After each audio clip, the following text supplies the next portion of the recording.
دوستانو موږ او تاسو پښتو کې یو اصطلاح لرو وایي څنګه چې د خوښه وي، څنګه چې ستا خوښه وي، څنګه چې د زړه وي، څنګه چې ستا طبیعت وي.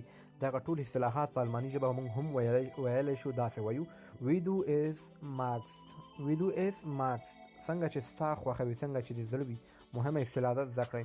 او موږ چې کله چاته وایي آیا غواړې کرکټ لوبه وکړې، آیا غواړې کرکټ لوبه وکړې، داسې وایو willst du Cricket spielen, willst du Cricket spielen.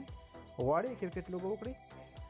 دوه جملې مې زده کړې. دغه یوه جمله بله ده، دا تاسو په کمنټ کې ووایي. ګورو چې څوک یې صحیح لیکي، غلطه وي. اکثره په کمنټ کې صحیح جواب لیکم. وایي نور څوک ځي، موږ وایو که نه نور څوک ځي، نور څوک ځي. وړه جمله ده خو لږ سخته جمله راته ښکاري. ګورو چې څوک یې صحیح لیکي، که غلطه وي د کمنټ کې درته صحیح لیکم.